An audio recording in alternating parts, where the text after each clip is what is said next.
안녕하십니까. 반갑습니다.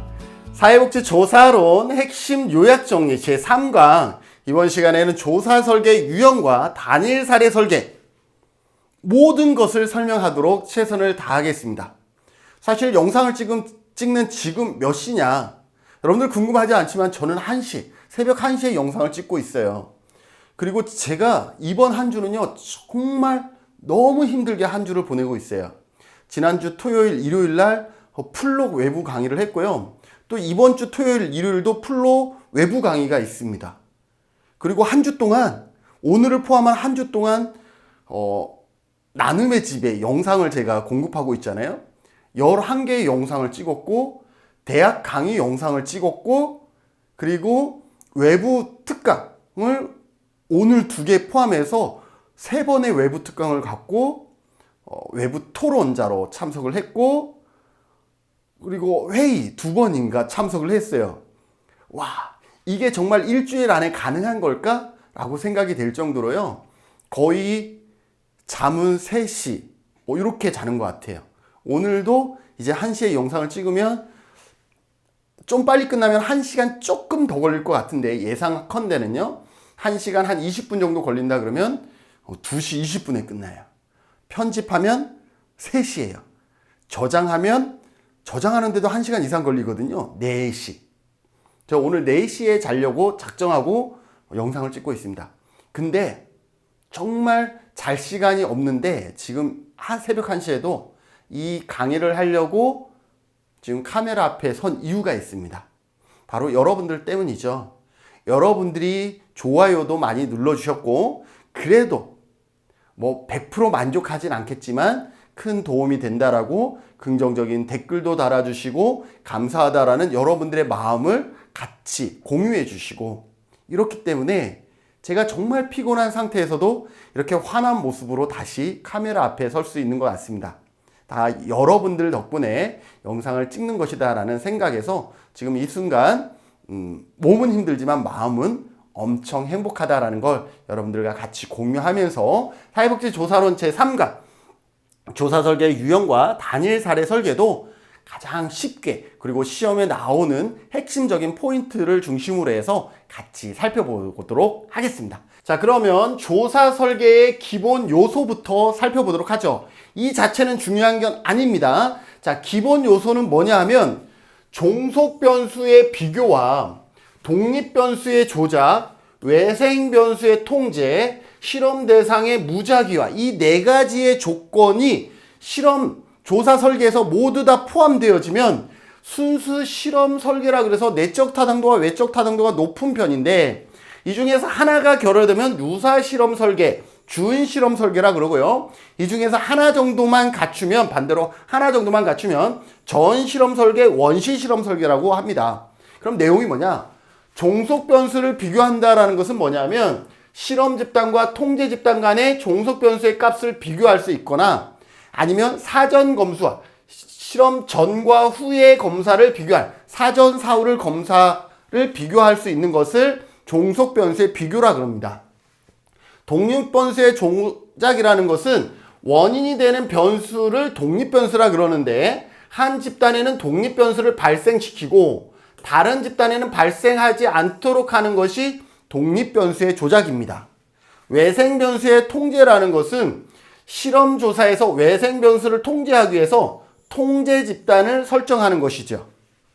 그리고 실험 대상의 무작위화라는 것은 실험 집단과 통제 집단을 가능한 한 동일한 집단으로 구성하기 위해서 어떻게 해요?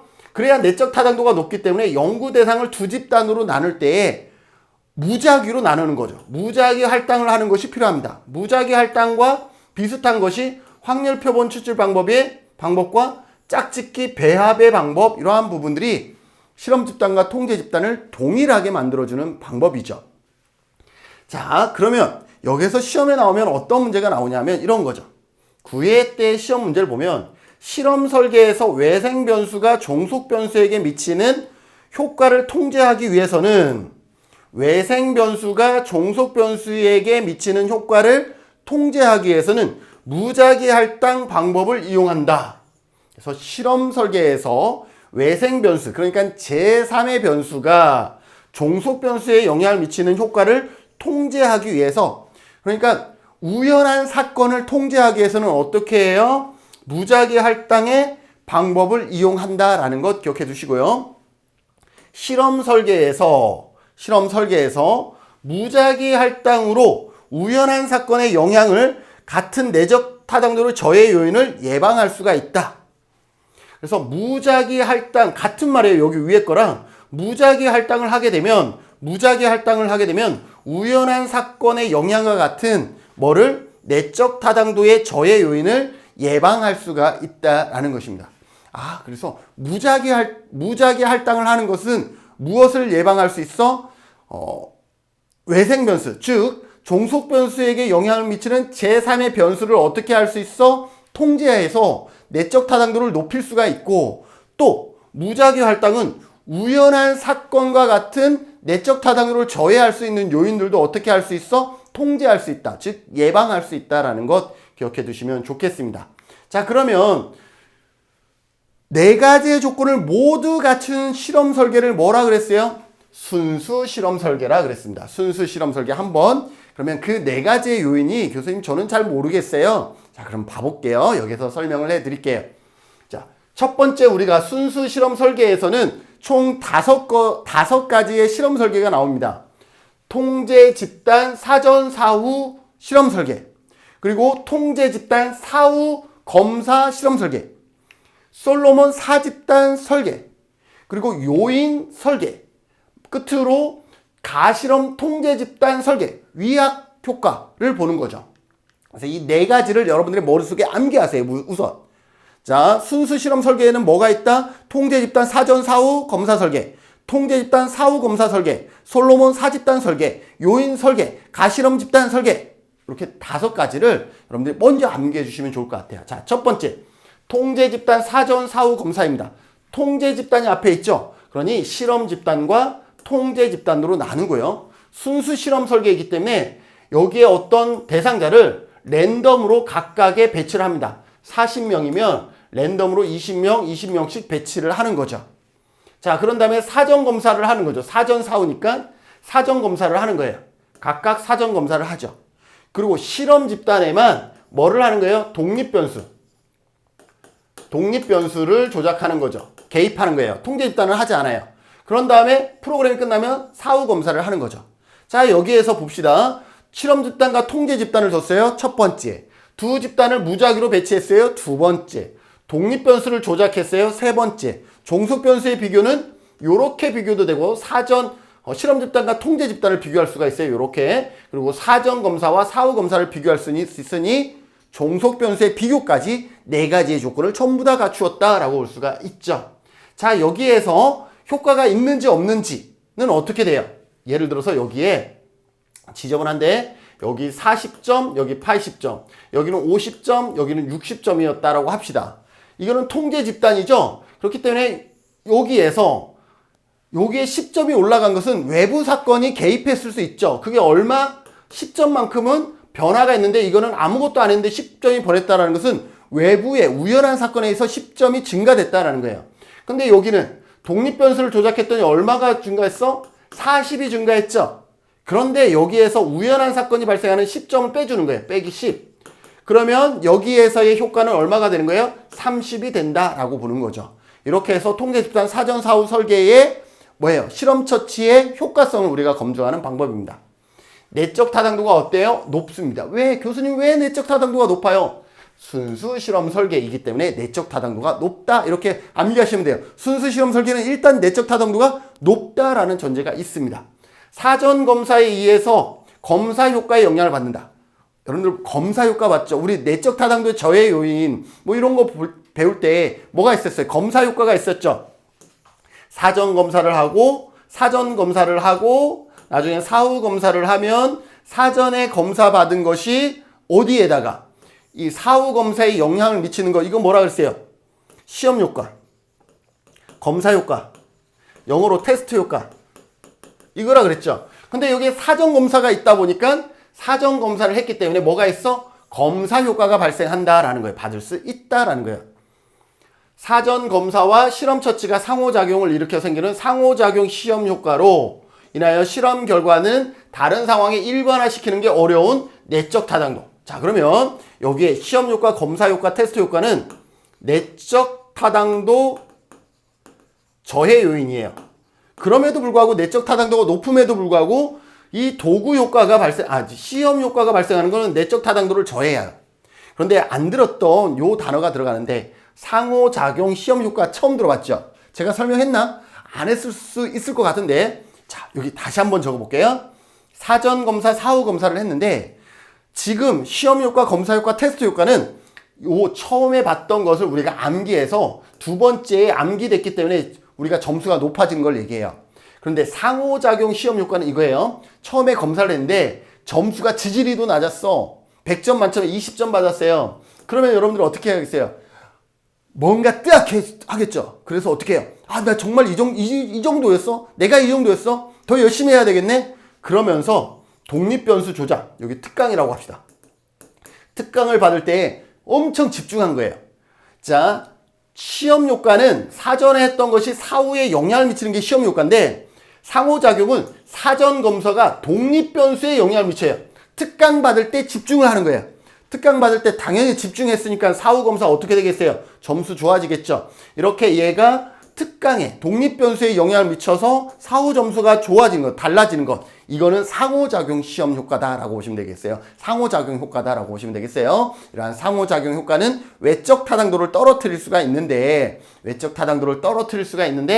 이 통제집단 사전 사후 검사 설계에서는 사전 검사를 함으로 인해서 뭐가 발생해요? 시험 효과, 검사 효과, 테스트 효과가 발생할 뿐만 아니라 사전 검사를 했기 때문에 상호작용 효과도 발생한다. 그래서 시험 효과, 검사 효과, 테스트 효과는 내적 타당도를 저해시키는 요인이고 상호작용 시험 효과는 외적 타당도를 저해하는 요인이 둘 다 여기에 포함되어 있다. 그럼에도 불구하고 내적 타당도가 높다라고 볼 수 있다는 거 기억하세요. 그래서 여기에서 중요한 것은 검사 효과가 발생한다는 것을 여러분들 기억해 주시면 좋겠습니다. 자, 그래서 검사 효과 발생해? 그럼 검사 효과 없애버리자.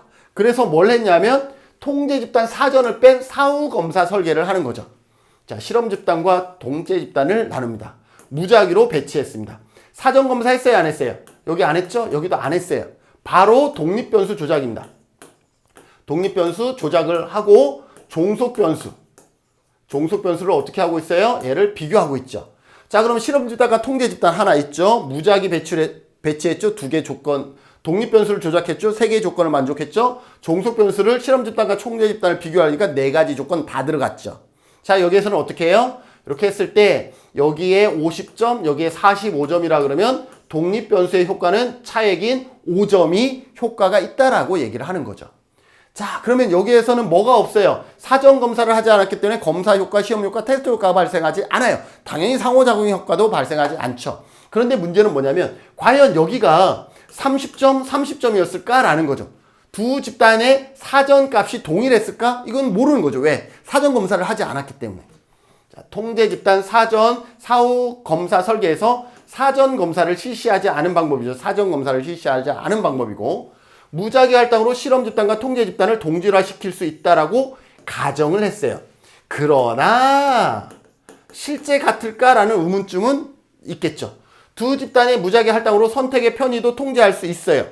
실험 집단과 통제 집단을 사용함으로써 내적 타당도 저해 요인을 제거했습니다. 왜?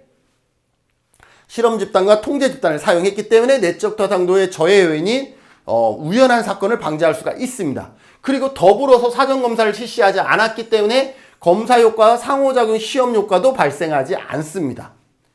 검사 효과로 인한 내적 타당도 문제와 상호작용 시험 효과로 인한 외적 타당도의 문제를 전부 다 어떻게 해요? 감소시킬 수가 있습니다.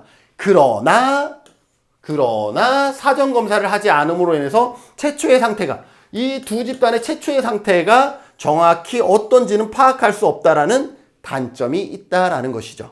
자, 18회 때 시험에 어떻게 나왔냐면 통제 집단 사후 검사 설계는 사전 조사를 실시하지 않아 내적 타당도를 저해하지 않는다. 맞죠? 사전 검사를 실시하지 않았기 때문에 내적 타당도를 저해하지 않는다. 맞습니다. 이렇게 시험에 나올 수가 있다라는 거죠. 자, 솔로몬 사집단 설계는요. 이걸 설명해 마라. 네, 이거 그냥 여러분들이 이 제가 적은 걸 나중에 한번 독학해 보시고요. 다 설명하지 않고 솔로몬 4집단 설계는 요 위에 두 집단은 우리가 방금 배웠던 통제 집단 사전 사후 설계이고 밑에 두 집단은 통제 집단 사후 설계입니다.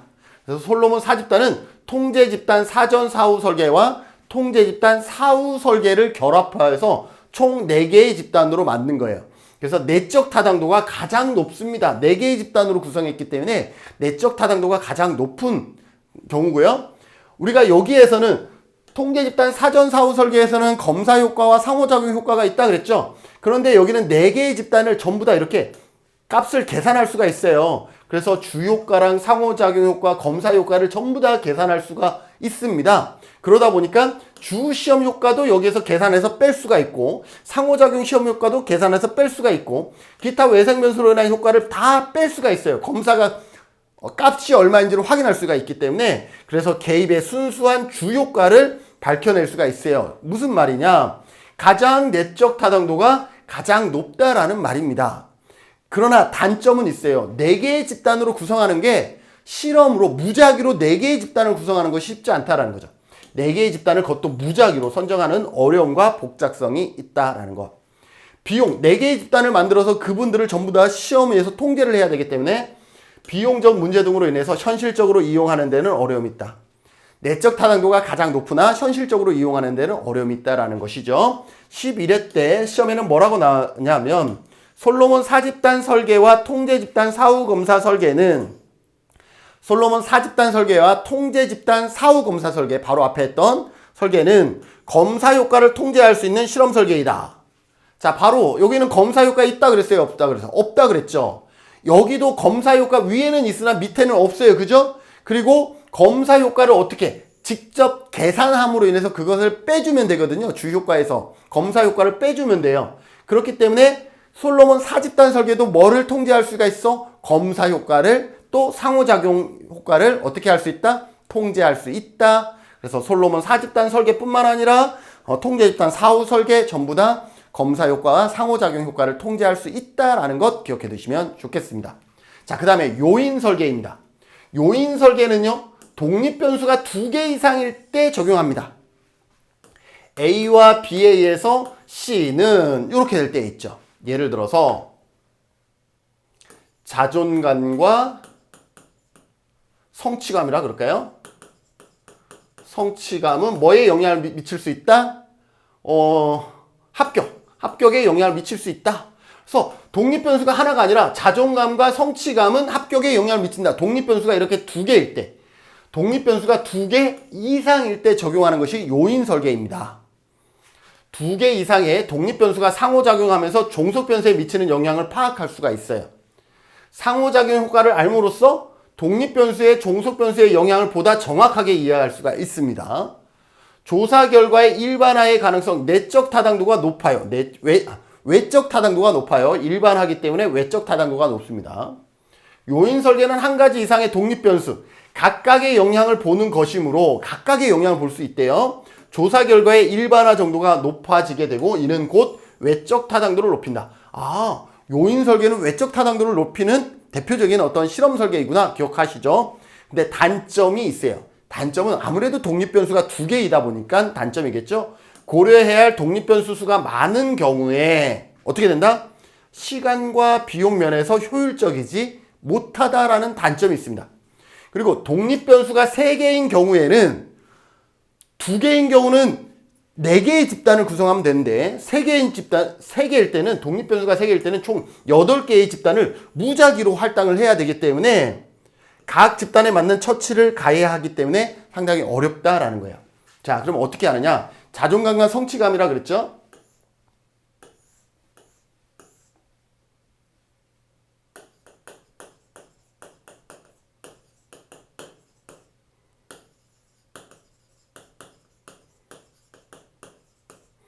(1, 2, 3, 4) 이렇게 되는 거죠. 자, U라는 것은 자존감을 A라 그럴게요. 편의상. 성취감을 B라고 합시다. U라는 것은 있다라는 거예요. 1번 집단은 자존감과 성취감이 둘 다 있죠. 그래서 A, B입니다. 두 번째 2는 자존감은 없고 성취감은 있죠. 그러니까 B만 있어요. 세 번째는 자존감은 있고 성취감은 없죠. 그래서 A만 있어요. 네 번째는 자존감도 없고 성취감도 없죠. 아무것도 없어요. 이렇게 네 개의 집단을 구성해야 됩니다. 독립변수가 몇 개일 때? 두 개일 때. 그럼 독립변수가 세 개일 때는 몇 개의 집단일까요? 이젠 이렇게 표를 작성하지 않고 바로 이건 그러니까 행렬표를 작성하지 않고 바로 세 개일 때는 A, B, C라 그러면 이렇게 됩니다. A, B, C, A, B, A, C. 6 절대 아니고요. B, C, A, B, C 아무것도 없는 것. 그럼 총 몇 개의 집단 나오죠? 하나, 둘, 셋, 넷, 다섯, 여섯, 일곱, 여덟. 8개의 집단이 나옵니다. 자, 그러면 독립변수가 4개일 때는 몇 개의 집단이 나올까요? 정답은 16개입니다. 그거 어떻게 다 공식이 있습니다. 독립변수 2의 독립변수 수입니다. 독립변수가 2개이면 2의 2승 4고 독립변수가 3개이면 2의 3승인 8이고 독립변수가 4개이면 2의 4승인 16이 됩니다. 그렇기 때문에 독립변수가 수가 많을수록 구성해야 되는 집단이 많아지고 현실적으로 어려워진다라는 거죠. 자, 16회 기출문제 볼까요? 요인 설계는 독립변수의 속성에 따라서 할당 행렬을 만들고 할당 행렬 만들었죠. 할당 행렬을 만들고 행렬상의 각 범주에 따라 뭘 구성했어요? 집단을 설정했다라고 얘기를 하고 있죠. 행렬을 만들고 그거에 따른 집단을 구성하는 것. 이거 뭐예요? 요인 설계. 요인 설계는 독립변수가 2개 이상일 때인데 그래서 각각의 상호작용을 우리가 측정할 수 있고 외적 타당도를 높일 수 있는 장점이 있습니다. 그러나 고려해야 할 독립변수가 많을수록 시간과 비용이 많이 들어가서 효율 면에서 떨어진다라는 것 기억해 두시면 되겠습니다. 자, 가실험 통제 집단 설계입니다. 약을 먹었는데 이게 가짜 약을 먹어도 마음에서 약을 먹었으니까 이제 좋아지겠지라는 그러한 위약 효과 때문에 엉뚱한 효과가 더불어서 발생하는 거죠. 그래서 이 위약 효과를 제거해야 되겠다라고 해서 가실험 집단 하나를 추가하는 거예요. 자, 봅시다. 통제 집단 사후 검사 설계호는 혹은 통제 집단 사전 사후 검사 설계에서 가실험 집단 하나를 추가하는 거예요. 지금은 사전 검사가 없으니까 통제 집단 사후 설계죠. 실험 집단과 통제 집단을 랜덤으로 뽑습니다. 가실험도 랜덤이에요. 왜? 순수 실험 설계는 무작위 할당이 전제가 되어져야 되죠. 사전 검사를 하지 않고 독립 변수를 조작하고 종속 변수. 그 다음에 통제 집단은 바로 종속 변수를 봅니다. 가실험 조건은요. 독립 변수, 이게 약이라고 치면 가짜 약을 주는 거예요. 가짜 약. 예를 들어서 상태에 영향을 미치지 않는 비타민제를 준 거죠. 자, 그랬을 때 봅시다. 실험 집단 여기서는 80, 통제 집단은 50인데 가실험 집단 60이에요. 이렇게 보면 아무것도 안 하면 50이었는데 가짜 약을 먹이니까 60이라는 것은 이 가짜 약 효과 자체가 10점, 두 개의 차이 10점이 발생한다라는 거죠. 그러면 실험 집단과 통제 집단이 지금 몇 점이에요? 20점 차이인데 여기에서 10점은 뭐예요? 가짜 효과다라는 거죠. 가실험 집단에 의한 위약 효과다라는 거죠. 그래서 여기에서 이약 효과 10을 빼주면 얼마? 10점이 남는다라는 거죠. 이해되시나요? 순수 실험 설계. 가실험 여기 80에서 50을 빼면 여기에 30이죠. 그럼 30에서 10을 빼주면 20이 남는다라는 거예요. 그래서 20 순수 실험 효과는 20점이 된다라는 것 여러분들이 기억해 두시면 좋겠습니다. 어렵지 않죠? 먼저 이렇게 도식을 여러분들이 그릴 수 있어야 돼요. 문제를 접하게 되면 가장 먼저 해야 되는 것은 이것이 어떠한 도식인지 이러한 도식을 만들 수 있어야 되겠습니다. 왜? 시험 볼 때는 이렇게 도식 자체가 나오는 경우는 답을 찾기가 쉬워요. 그러나 도식이 안 나올 때는 도식을 먼저 그리고 생각해 볼 필요가 있다라는 거죠. 자, 두 번째, 유사 실험 설계입니다. 순수 실험 설계 몇 가지가 있다 그랬어요? 5가지가 있다 그랬어요. 통제 집단 사전 사후 설계, 통제 집단 사후 설계, 솔로몬 사집단 설계, 요인 설계, 그다음에 가실험 집단 설계 이렇게 5가지가 있다라는 거죠. 이번에는 유사 실험 설계입니다.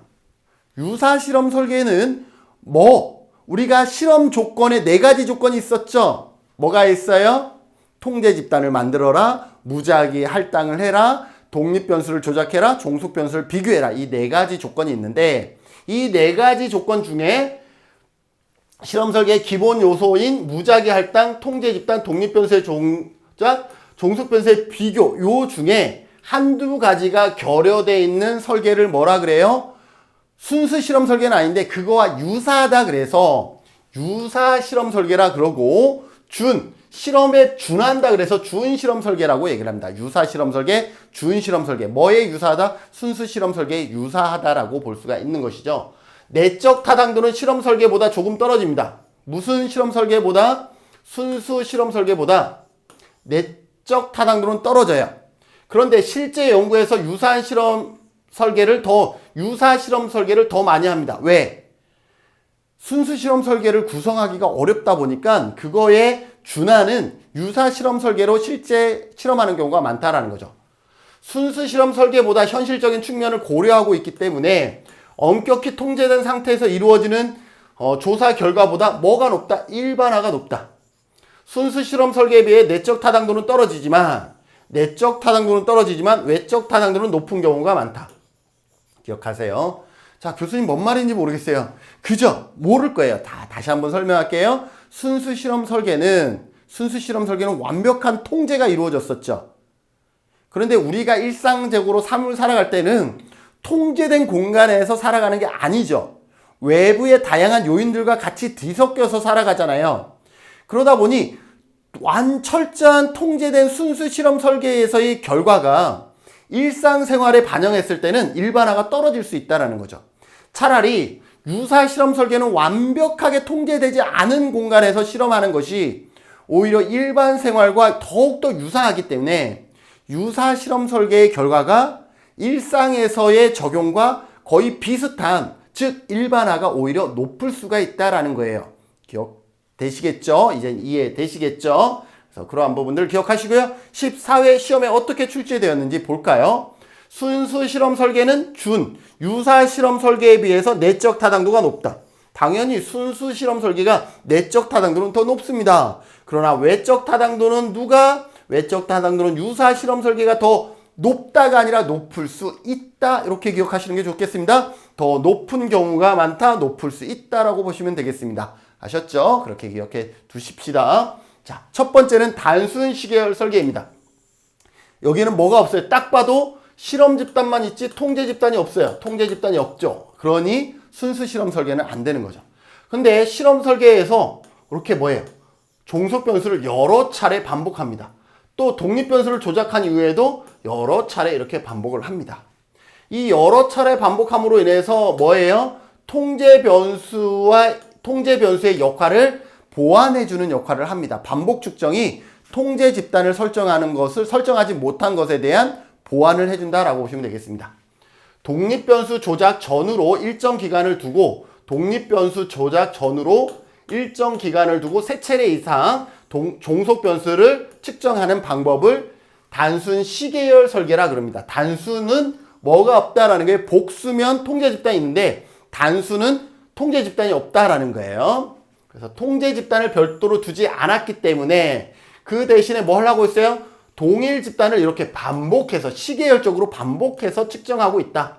그래서 사전 검사 점수와 사후 검사 점수를 비교하는데 이것을 어떻게 얘의 평균과 얘의 평균 값을 비교함으로써 변화되었는지를 확인하는 것이 시계열 설계다라고 보시면 되겠습니다.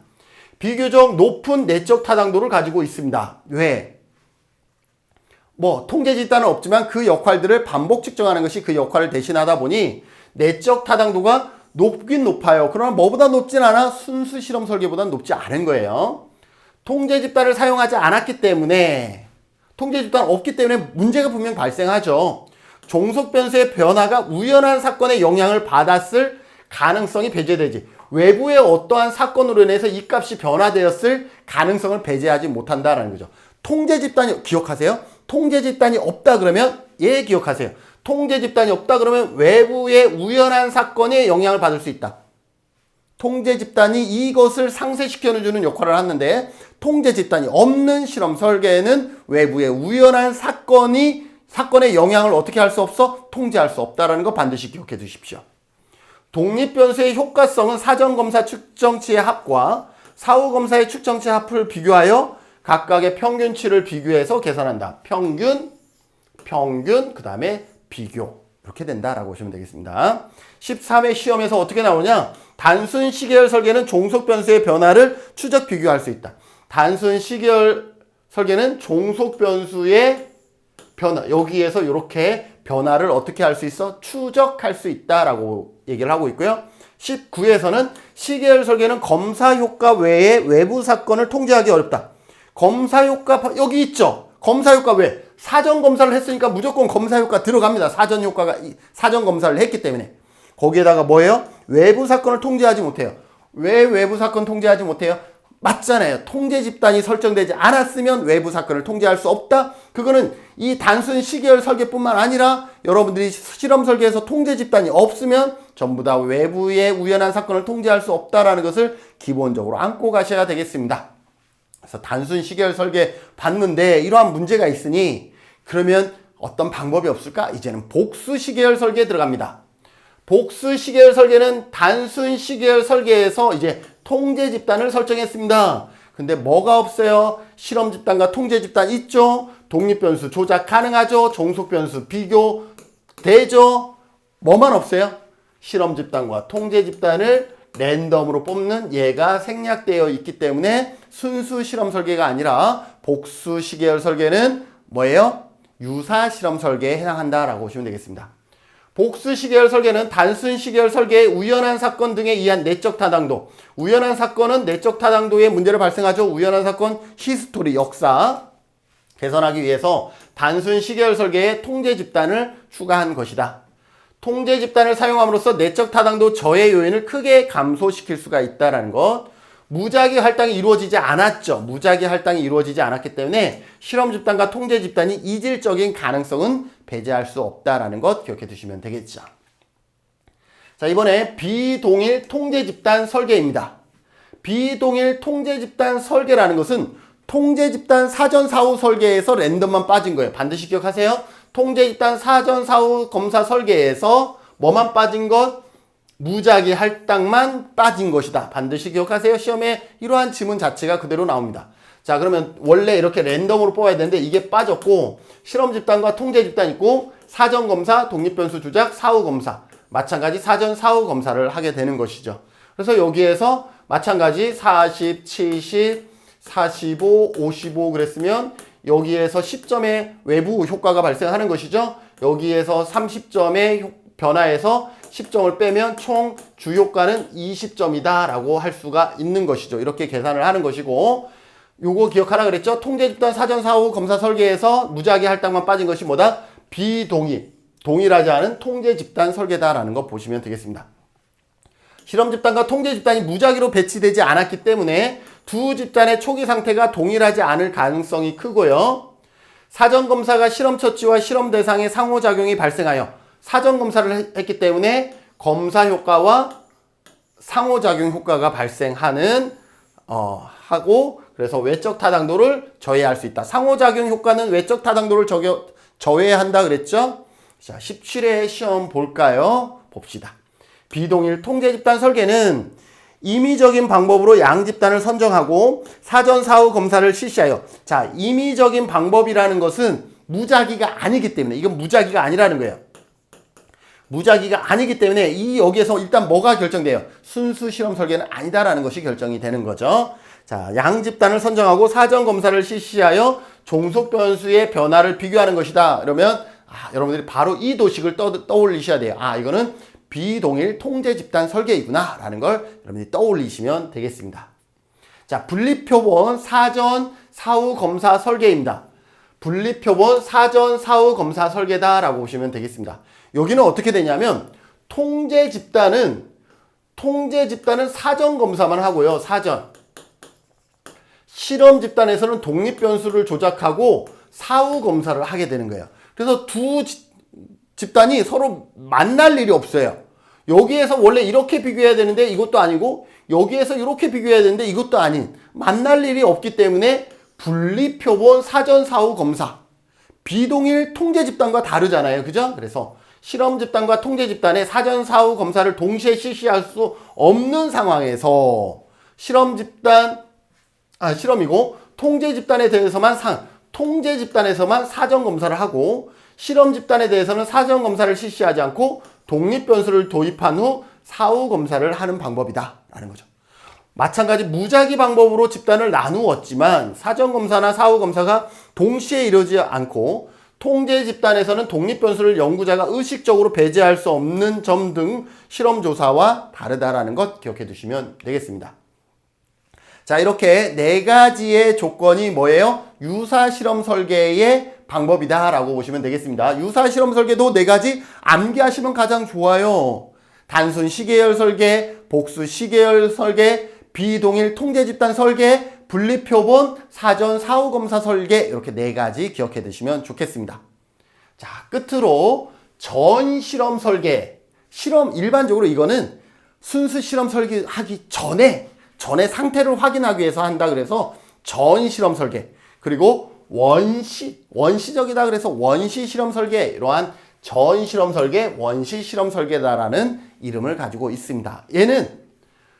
이 설계는 무작위 할당으로 연구 대상자를 나누지도 않고 비교 집단, 통제 집단이 선정되어지지 않았거나 선정되었더라도 무작위 할당이 아니기 때문에 동질성이 없다라는 거예요. 독립 변수의 조작에 의한 변화 관찰이 한두 번 정도로 제한된다. 시계열적으로 여러 번 하지도 않는다라는 거죠. 따라서 내적 타당도와 외적 타당도의 저해 요인이 거의 통제하지 못한다. 그러니까 내적 타당도도 낮고 외적 타당도도 낮다라고 얘기를 하는 거죠. 뭐는 전 실험 설계, 원시 실험 설계는 그렇다라는 얘기를 지금 하고 싶은 것입니다. 첫 번째, 일회 사례 설계가 있습니다. 단일 사례라 그러죠. 우리 사례라는 것은 바로 독립 변수 조작하고 그 결과값을 비교하는 거예요. 다른 거 없어요. 그래서 단일 집단에 실험 척취를 하고 종속 변수의 특성을 검사하는 이렇게 두 가지로 끝나는 거예요. 어떤 집단이 있으면 바로 특강한 다음에 그 값을 보는 거죠. 사전 검사도 하지 않았어요. 이러한 것을 일회 사례 설계 또는 단일 사례 열구라 그럽니다. 비교 관찰도 없이 단 한 번의 독립 변수의 효과를 판단해야 하므로 인과관계를 추론하기가 어렵다. 일회 사례 연구는 탐색적 목적으로 한다. 탐색적 목적 기억하시죠? 일회 사례 설계는 탐색적 목적으로 수행되는 경우에 유용할 수 있다. 10회 시험은 이렇게 나옵니다. 1회 검사 사례 설계에서는 어떤 단일 집단의 실험 처치를 한 뒤에 바로 종속 변수의 특성을 검사하여 결과를 평가하는 방법이다. 이것을 뭐라 그래요? 1회 사례 설계다라고 얘기를 하고 있습니다. 다음 단일 집단 사전 사후 검사 설계입니다. 사전 사후 검사인데 단일 집단이에요. 비동일 집단도 아니고 분리표본 사전 사후 검사 설계도 아니고 이건 단일 집단이에요. 그래서 이렇게 사전 검사하고 독립 변수 조작한 다음에 사후 검사를 하는 것이죠. 사전 검사를 실시하고 독립 변수를 도입한 후 사후 검사를 실시하여 인과관계를 추정합니다. 사전 감소를 내적, 외적 타당도 저해 요인이 작용할 수 있기 때문에 인과관계를 추론하거나 다른 상황에까지 일반화시키는 데는 많은 한계가 있죠. 사전 검사를 했기 때문에 뭐가 이루어지는 거예요? 검사 효과가 발생하고 사전 검사를 했기 때문에 상호작용 효과가 발생하기 때문에 내적 타당도와 외적 타당도가 전부 다 낮다라는 거죠. 17회 시험에서는 단일 집단 사전 사후 검사 설계는 전 실험 설계 맞죠? 전 실험 설계로서 내적 타당도와 외적 타당도 저해 요인을 거의 통제하지 못한다. 이렇게 제시되고 있습니다.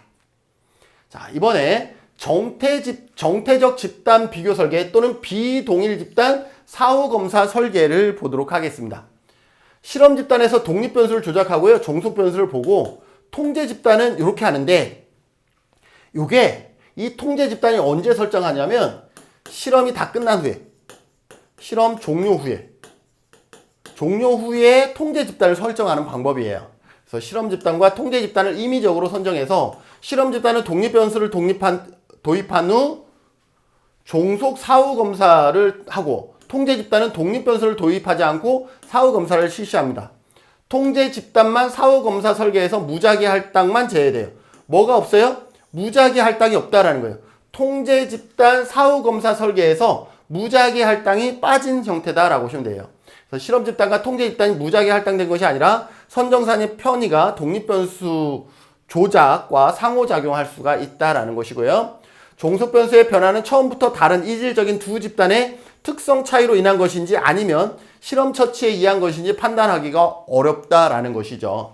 예를 들어서 여기가 40이고 여기가 70이라 그럽시다. 그러면 독립변수에 의해서 무려 30점이나 좋아졌는데 사전검사를 하지 않았기 때문에 정말 그럴까? 그리고 무작위도 아니기 때문에 정말 그럴까라는 거죠. 왜? 여기는 처음에 10이었고 여기는 처음에 50이었을 수 있다라는 거죠. 그러면 오히려 여기는 무려 30점이나 커지고 여기는 20점밖에 안 커졌을 수도 있다라는 거죠. 왜? 무작위가 아니기 때문에 두 집단의 처음 점수를 우리가 알 수가 없기 때문에 그렇습니다. 따라서 내적 타당도와 외적 타당도가 낮아요. 왜? 전실험 설계이기 때문에 둘 다 낮죠. 13에 볼까요? 정택, 고정 집단 비교 설계는 집단 간 동질성 보장이 어렵다. 이 집단 간 동질성 보장이 어려운 건요. 여기뿐만 아니라 무작위 할당을 하지 않고 사전 검사를 하지 않은 모든 실험은 다 이 설명이 동일하게 적용될 수 있다는 것 기억해 두십시오. 자, 여기까지 해서 실험 설계에 대해서 설명을 했습니다. 그러면 상당히 많은 것 같지만 설명했던 것을 반복 들으면서 핵심이 뭐다 이러한 부분들을 여러분들이 잘 캐치해 주시면 좋겠습니다. 자, 그 다음에 단일 사례 설계의 개념에 대해서 살펴보도록 하겠습니다.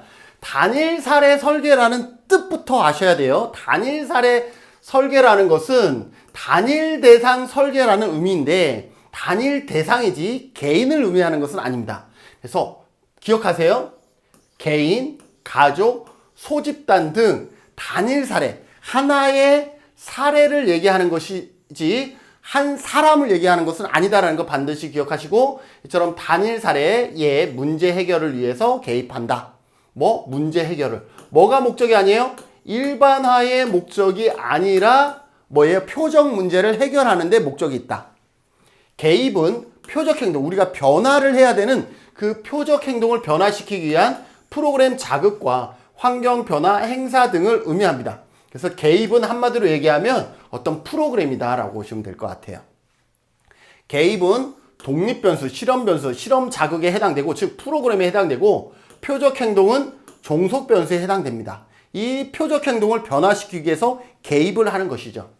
사회복지 분야에서 단일 사례 연구는 주로 임상사회 사업에서 개인, 가족, 소집단, 개인도 되고 가족도 되고 소집단도 되기 때문에 심리사회적 기능을 유지하거나 향상시키고 실천 이론을 발전시키는데 사용될 수가 있습니다. 자, 단일 사례의 특성 많이 적었지만 빼곡하게 적었지만 읽어보면 어렵지 않아요. 빼곡하다고 여러분들 포기하면 안 돼요. 단일 사례 연구의 1차적인 목적은 뭐다?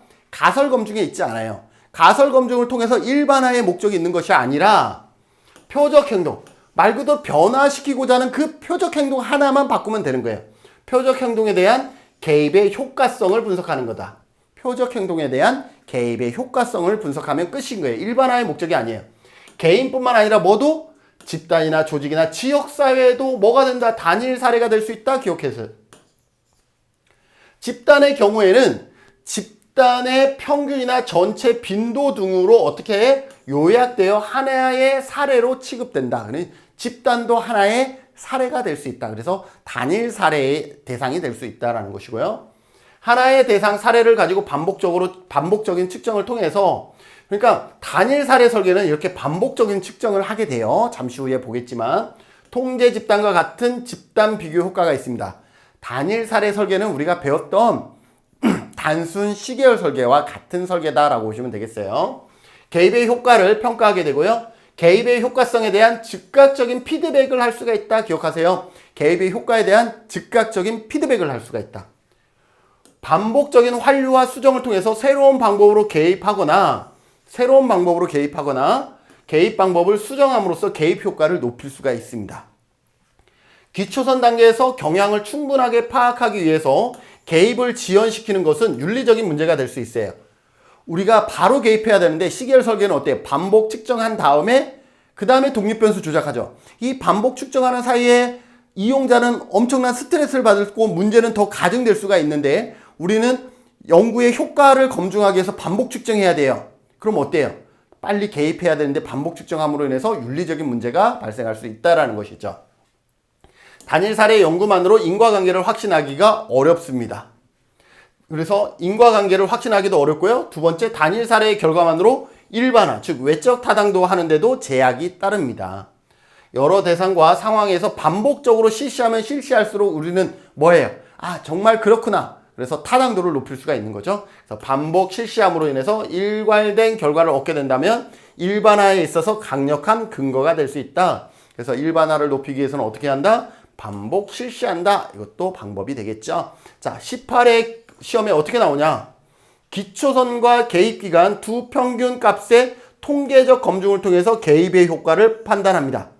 기초선 단계와 개입 기간의 두 평균값의 통계적 검증. 이게 다음에 나왔으면 좀 좋았을 건데 단일 사례 설계는 어떻게 하는 거예요? A, B. 기초선 단계를 조사하고 그 다음에 개입 단계를 조사하죠. 이렇게 조사를 하면 이것의 평균과 이것의 평균을 계속 이렇게 떨어졌구나. 이렇게 볼 수가 있는 것이요. 그게 단일 사례 설계이고요. 16회. 단일 사례 설계는 경향과 변화를 파악하도록 반복 관찰한다. 단일 사례 설계는 어떻게 한다? 반복 측정한다라는 거 반드시 이렇게 반복 측정하는 것을 반드시 기억하세요. 이제 다음 보시면 여러분들 충분히 이해되실 겁니다. 13회 단일 사례 연구는 조사 연구 과정에서 실천과 과정이 통합된다. 실천 과정이 통합된다. 조사 연구 과정과 죄송합니다. 단일 사례 연구는요. 조사 연구 과정과 실천 과정이 통합됩니다. 자, 실천이라는 것은 어떤 프로그램을 개입했죠. 이건 뭐예요? 실천이에요. 근데 실천만 하는 것이 아니라 뭐 하고 있어요? 지금 조사하고 있죠. 몇 점인지 몇 점인지 계속 뭐예요? 조사하고 있죠. 그래서 단일 사례 연구는 조사 연구와 직접 실천하는 실천의 과정을 같이 병행하고 있다는 거 기억하세요. 내가 프로그램 개입하면서 또 변화의 정도를 측정해야 돼요. 그래서 측정한다라는 것은 조사한다라는 것이고 프로그램을 개입한다라는 것은 실천을 의미한다라고 보시면 되겠습니다. 4회 단일 사례 연구는 개입의 효과성을 알기 위한 설계이다. 단일 사례 설계는 일반화가 목적이래요? 아니죠. 개입의 효과성을 분석하는 게 목적이다라는 것 기억해 주시면 좋겠습니다. 자, 단일 사례 설계의 기본 구조는요. 기초선 단계와 개입 단계로 구분됩니다. 기초선 단계는 연구자가 개입하기 이전에 아무것도 하지 않은 상태를 기초선, 즉 영어로 A라고 일반적으로 표시합니다. A 하면 기초선 단계라고 여러분들이 받아들이셔야 됩니다. 반복 측정, 최소 3회 이상 반복해서 통제 집단과 유사한 역할을 하게 됩니다. 뭐예요? 시계열 설계. 그죠? 이렇게 반복 측정해서 여기에 평균값과 여기에 평균값을 비교하는 것이다 라는 거죠. 충분히 관찰이 이루어진 때 단일 사례 연구의 내적 타당도가 이것을 충분하게 반복해서 연구할 때 내적 타당도를 조금이라도 끄집어 올릴 수가 있는 것이고요. 그래프의 시간 순서대로 측정점, 시간 순서대로 이렇게 합니다. 시간 순서대로 측정점을 이렇게 선으로 연결하고 선으로 연결하는 방법으로 그래서 측정점들을 표시하고 측정점들을 줄로 연결한 후 전체적인 경향을 봅니다. 이렇게 하면 우상향으로 갔다가 우하향으로 간다. 이런 것들을 우리가 파악할 수가 있겠죠. 자, 개입 단계입니다. 개입 단계는 표적 행동에 대한 개입이 이루어지는 기간입니다. 개입이라는 것은 뭐예요? 독립 변수의 조작이고 프로그램을 적용하는 거라 그랬죠? 그래서 B로 표시합니다. B. 그래서 A는 기초선 단계, B는 개입 단계라고 보셔야 됩니다. 이 기간 동안에는 표적 행동의 상태에 대한 관찰을 병행한다라는 거죠.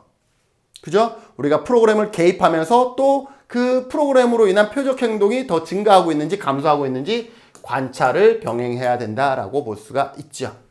개입 단계에서는 측정을 하는 사람, 장소, 측정 방법, 기타 조건을 뭐와 같게 해줘야 돼? 기초선 단계에서와 동일하게 해줘야 된다라는 것. 그래야 개입 단계에서의 변화가 기초선 단계와 뭐 때문에, 개입 때문에 다르다라는 것을 우리가 증명할 수가 있겠죠. 그래서 조건을 같이 해준다라는 것 기억해 두시면 좋겠습니다. 자, 그러면 이제 유형에 대해서 살펴보도록 하겠습니다. 우선 시험에 많이 나오는 것은 이제까지의 기본적인 기초 지식이고 유형을 통해서도 시험에 나오는데요. 첫 번째 A-B 설계입니다. A-B 설계는 어때요? 기초선 설계를 한 다음에 그 다음에 B, 개입을 하는 것이죠. 그냥 가장 기본적인 거죠. 기초선 단계에서 이렇게 검사를 하고 개입 단계에서 검사를 해서 그 상태를 파악하는 것이죠. 준실험 설계의 시계열 설계에 단일 대상을 적용한다라는 거죠. 시계열 설계 이거 같죠? 그래서 시계열 설계를 단일 대상에게 적용을 하면 단일 사례 설계이다 라고 보시면 되겠죠. 하나의 기초선 단계와 하나의 개입 단계로 구성되어집니다. 개입에 대한 평가가 즉각적으로 이루어질 수 있으므로 신속하게 결과를 얻을 수가 있고요. 구성이 단순하며 대상과 상황에 쉽게 적용이 가능하기 때문에 사회복지 실천 현장에서 널리 사용할 수가 있습니다. 하지만 반복 측정하는 이 순간에 외부의 어떠한 효과가 작용할 수도 있죠. 그래서 우연한 사건과 같은 내적 타당도를 저해하는 요인을 충분히 통제하지 못한다라는 한계가 있고요. 따라서 개입이 표적 행동의 변화에 미치는 효과의 신뢰도가 낮다라고 볼 수가 있겠죠. 통제 집단이 없다 보니까 내적 우연한 사건과 같은 내적 타당도 저해 요인이 발생할 수 있다는 거 기억해 두시고요. A 설계입니다. A 기초선, B 개입, 다시 A 기초선이죠. 제2 기초선을 하나 더 설정했다라고 보시면 되겠습니다. 첫 번째 A의 표적 행동의 빈도가 높았는데 이렇게 했더니 자 A에서 표적 행동의 빈도가 높았는데 B에서는 빈도가 낮아졌어. 자 봅시다. 이렇게 합시다. A, B인데 여기에서는 이렇게 높았는데 B에서 낮아졌어요. 자 그런데 이제 어떻게 해요? 다시 기초선 A 단계로 가죠. 개입을 종료한 후 다시 A를 관찰했을 때 빈도가 높아지면 개입이 효과적이었다. 다시 A 개입을 하지 않으면 다시 올라 들어갔다는 것은 이 개입의 효과로 낮아졌다는 것을 증명할 수가 있는 것이죠. 그래서 다시 높아지면 개입이 효과적이었다고 추정할 수가 있는 것이죠. 두 번째 기초선 기간을 반전, 철회. 그래서 이거 뭐예요? ABA는 반전, 철회다. 반드시 기억하세요. 이거는 반전 설계 또는 철회 설계다. 반전, 철회 설계에 해당한다는 거 기억해 두세요. 반전기간 또는 제2기초선이라 한다. 장점은 제2기초선을 추가하여 AB 설계의 낮은 신뢰도 문제를 어떻게 해요? 극복할 수가 있습니다. 그런데 여기에서 문제 행동이 감소했는데 이게 효과가 있는지 없는지를 검사하기 위해서 개입을 중지한다는 것은 어떤 문제가? 맞아요. 윤리적인 문제가 발생합니다. 개입의 효과를 평가하기 위한 목적으로 개입을 중단하는 것은 윤리적인 문제가 될 수 있다는 것이고요. 제2기초선 동안에 문제가 악화되지 않으면 제2기초선에서 이렇게 떨어졌는데 이게 아니라 다시 그대로 유지가 돼버려. 그러면 애매하다라는 거죠. 이게 비효과 때문에 줄어들었는지 외부의 다른 효과 때문에 줄어들었는지 우리가 단정하기가 어려워진다는 거죠. 즉 악화되지 않으면 개입 이외에 다른 외생적인 요인에 영향을 미친 결과인지 개입 효과가 지속되고 있는지를 알 수 없게 된다라는 거죠. 자, 그래서 만들었습니다. 그래서 이제는 AB 설계입니다. 또 하나의 AB를 추가한 거예요. 총 이렇게 되는 거죠. AB 다시 AB 이렇게 되는 거죠. 앞에 거를 해볼까요? 자, 위로 올라가면 우리가 개입 효과가 있다는 거 알았는데 이렇게 돼버린다 그러면 어떻게 되냐라는 거죠. 다시 B를 했기 때문에 이게 또 효과가 있다 그러면 더 낮아지겠죠. 그러면 어떻게 돼요? 아, B 때문에 낮아졌구나. 이것을 알 수가 있겠죠. 그런데 B를 했는데 유지돼. 아, 그러면 이건 B하고는 무관하구나. 이러한 것들을 추가적으로 우리가 밝혀낼 수가 있는 거죠. 외생 변수를 보다 효과적으로 통제하기 위해서 외생 변수 뭐예요? 외부 효과, 우연한 사건을 통제하기 위해서 제2기초선과 제2개입을 추가로 합니다. 철의 반전 설계라고 부른다. 기억하시고요. ABA 설계의 외생 변수 요인을 통제할 수가 있습니다. 장점은 개입 효과를 가장 높이 확신할 수 있기 때문에 다시 한번 했으니까 개입, 이거는 분명히 개입 효과다 아니다 이것을 확신할 수 있기 때문에 실천 현장에서 유용하게 설계가 가능하고 우연한 외부 사건의 영향을 잘 통제할 수가 있습니다. 단점은 제1단계에서 효과가 있음에도 불구하고 연구 목적을 위해서 개입을 중단한 것은 윤리적인 문제가, 이것도 반전 철이기 때문에 윤리적인 문제가 발생하는 것이고요. 만일 제2기초선 단계와 제2개입 단계의 표적 행동의 상태가 매우 유사한 경우, 이렇게 매우 유사한 경우 원인을 찾는데 어려움이 있을 수 있다는 한계가 있다. 자, 19회 시험에서 이렇게 나옵니다. ABA 설계는 외부 요인을 통제할 수 있어. 외부 요인 통제할 수 있죠? 어떻게? 반전 철의 설계를 통해서 외부 요인을 통제할 수 있어 개입의 효과를 확인할 수 있다. 기억해 두세요. 또 ABA 설계는 윤리적 문제를 야기할 수 있다. 윤리적 문제 야기할 수 있다 그랬죠? 여기 윤리적 문제 야기할 수 있다. 다시 AB 설계가 ABA 설계보다 어때요? 신뢰도가 더 높다. 그죠? ABA 설계가 앞에 ABA 설계보다 하나를 더 둠으로 인해서 어떻게 신뢰도가 더 높다라고 얘기할 수 있다는 것 기억해 두시면 좋겠습니다. 자, 그러면 여기에서 하나의 문제가 궁금증이 있어요. 자, 기초선은 무조건 앞에 무조건 기초선 단계를 둬야 되느냐? BAB 설계에서 설명하죠. 아니다. 바로 개입부터 가능하다. 바로 개입부터 가능하다. 일단 개입부터 실시한 후에 어떻게 한다? 다시 기초선을 하고 개입을 한다라는 거죠. 이런 경우는 B가 먼저 들어가는 경우는 즉각적인 개입이 필요한 어떤 상황에서? 위기 상황에서 기억합시다. BAB 설계는 어떨 때? 위기 상황에서 적용하기에 용이하다. 장점은 왜? 위기 상황일 때 바로 개입 단계에 들어감으로써 위기 개입에 유용하다라는 장점이 있고요. 단점은 외생 요인을 통제하기 어려운 것과 개입의 효과가 지속돼 버리면 B부터 해버렸잖아요. 문제 행동이 B부터 했으니까 이렇게 되겠죠. B부터 해버리니까 바로 상태가 좋아졌어요. 그리고 멈췄는데 유지가 돼? 이렇게 돼버리면 이렇게 왜 효과가 지속되어 버리면 기초선 단계와 제2단계에서의 표적 행동의 상태가 유사, 여기와 여기가 유사하게 돼버리면 개입 효과를 평가하기가 어려워질 수가 있다라는 것이죠. 왜? 문제 행동의 수준을 우리가 먼저 체크하지 않고 바로 개입부터 해버리니까 바로 점수가 좋아졌을 것이다 라는 거죠. 그러면 이것이 기초선을 거치지 않았기 때문에 얼마나 좋아졌는지 이러한 부분들을 정확히 판단하기가 어렵습니다. 시험에 많이 나오는 거는요, A, B, C, D 설계와 그 다음에 있는 복수 기초선 설계입니다. 이 두 가지가 많이 헷갈려 하세요. 어렵지 않은데 일단 A, B, C, D 설계는 다중 요소 설계입니다. 즉 개입의 종류가 다르다라는 거예요. A는 기초선으로 딱 정해져 있는데 B, C, D는 서로 다른 프로그램입니다. 그래서 A, B, C, D는 서로 다른 프로그램을 개입할 수가 있다라는 겁니다. 여러 개의 각기 다른 방법 B, C, D로 개입이 가능하다라는 거죠.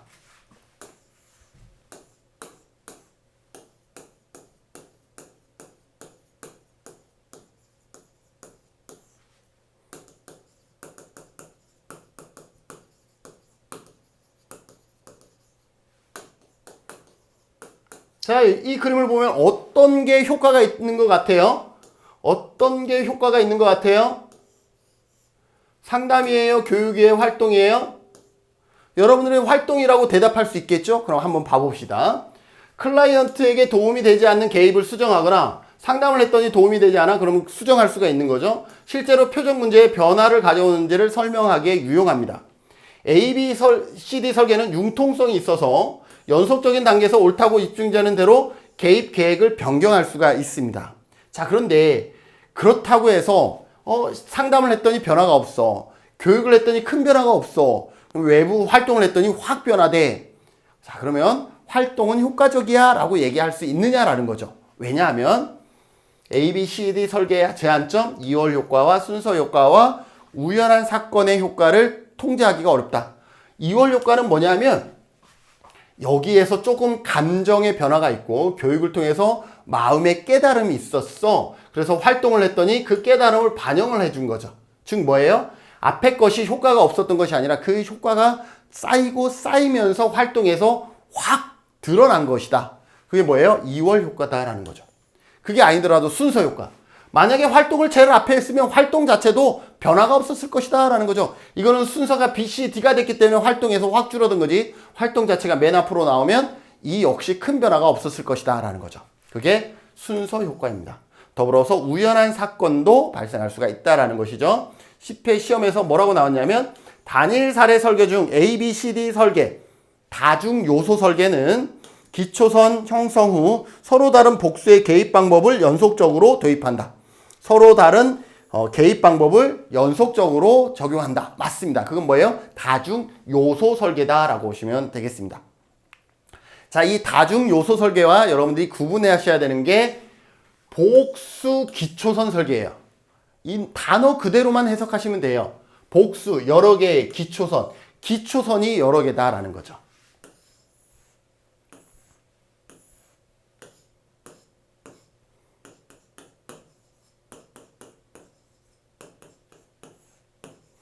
기초선이 이렇게 다 달라요. 얘는 가장 길고 얘는 이 정도고 얘는 이 정도예요. 기초선을 이렇게 달리야 복수 기초선을 설정하는 것은 왜 그러냐면 여러 문제, 여러 대상, 여러 상황에 따라서 기초선을 달리해서 그러한 상황에서, 그러한 문제에서, 그러한 대상에서 효과가 있는지를 파악하기 위해서 복수 기초선 설계를 하는 겁니다. 서로 다른 문제에서 상담 프로그램을 스트레스에 적용해보고 우울에도 적용해보고 그 다음에 낮은 자존감에도 적용을 해보는 거죠. 그럴 때에 이렇게 기초선을 달리하는 거예요. 왜? 상황이 다르기 때문에 기초선은 기간을 달리하는 거죠. 이렇게 기초선 기간을 달리해서 적용하는 것을 뭐라 그런다? 복수 기초선 설계. 복수 기초선은 동일한 프로그램이 핵심입니다. 동일한 개입 방법을 기초선의 기간을 달리 설정하는 거예요. 전부 다 B는 다 같은 프로그램이에요. 그래서 동일한 개입 방법을 A, B, C, D는 어때요? 서로 다른 개입 방법이었죠. 복수 기초선은 동일한 개입 방법을 여러 문제, 여러 대상, 여러 상황에 적용하는 것을 의미합니다. 그래서 여러 문제, 여러 상황에 대하여 개입 시점을 달리하는 거죠. 기초선을 달리했다는 것은 반대로 개입 시점을 달리했다는 거랑 같은 말이죠. 다르게 적용하여 같은 효과를 얻는다면 표적 문제의 변화가 외부 사건에 의한 영향이 아니라 개입에 의한 변화임을 확인할 수가 있기 때문에 복수 기초선을 설정한다라는 거죠.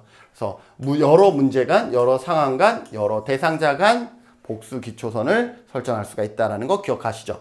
17회 어떻게 나왔냐면 단일 사례 설계 중 다중 기초선 설계. 다중 기초선은 이거죠. 기초선이 여러 개인 동일한 개입, 핵심이죠. 동일한 개입을 특정 연구 대상자의 여러 표적 행동이라는 것은 문제죠. 여러 문제에 적용하여 개입의 효과성을 평가하는 것이다. 올바른 설명 맞죠? 이렇게 복수 기초선과 A, B, C, D 설계를 다중 요소 설계를 여러분들이 반드시 구분해서 기억해 두시면 좋겠습니다. 복수 기초선은 동일한 프로그램을 기초선을 개입 시기를 달리해서 즉 기초선을 달리해서 적용하는 것이다. 이것을 꼭 기억해 두시면 좋겠습니다. 이제 끝나갑니다. 개입의 평가를 하는 기준은 변화의 파동과 경향과 수준입니다. 파동이라는 것은 이렇죠.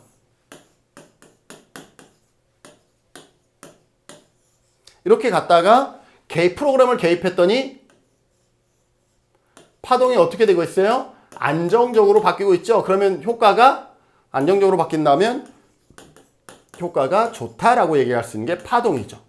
경향이라는 것은 이런 거죠.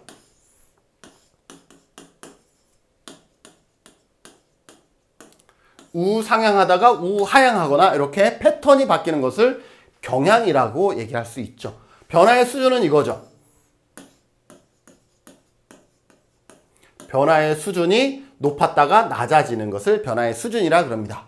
여기서 시험에 나오는 걸 여러분들이 집중해 주셔야 될 것 같은데 경향성 접근, 경향선은 이거죠. 경향선 접근은 단일 사례 설계에서 기초선이 불안정하게 형성되어 있는 경우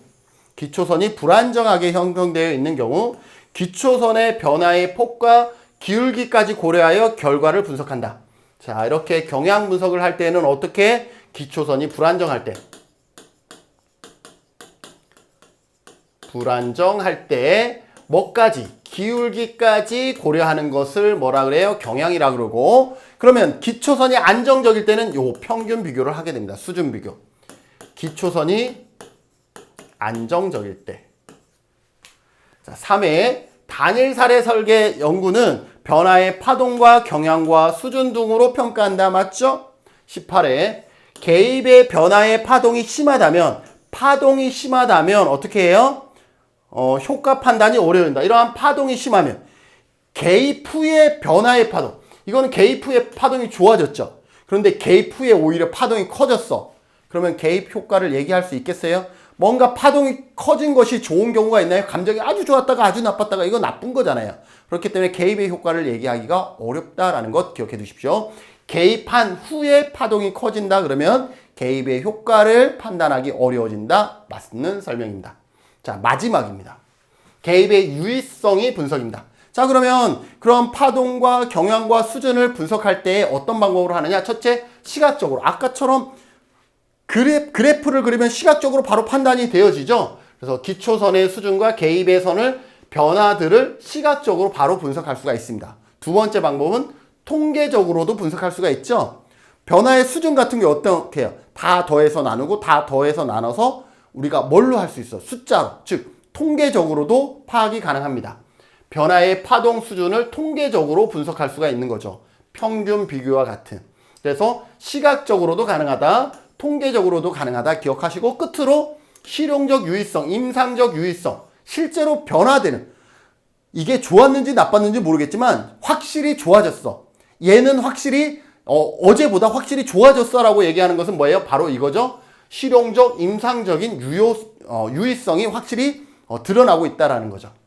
시각적으로나 통계적으로 의미 있는 변화라고 해서 질적인 중요성을 뜻하는 것은 아닐 수 있다라는 거예요. 그렇기 때문에 실용적 분석이라는 것은 변화의 크기를 임상적인 기준에서 실제 변화됐는지 이러한 임상적인 기준에서 판단해 본다. 그래서 개입의 유의성 분석은 시각적으로도 가능하고 통계적으로도 가능하고 임상적으로도 가능하다라는 것 기억해 두세요. 파동과 수준과 경향을 볼 수가 있다. 그거를 판단하는데 시각적으로, 통계적으로, 그 다음에 임상적으로 볼 수 있다는 것까지 기억하시면 완벽하게 단일 사례 설계를 여러분들이 마스터할 수 있는 것입니다. 18회 실험 보면 기초선 설계에서 개입기간까지의 경향선을 통해서 시각적으로 개입의 효과를 판단한다. 시각적으로 가능하다라고 얘기를 했죠. 기초선과 개입기간 두 평균값에 통계적으로 가능하다.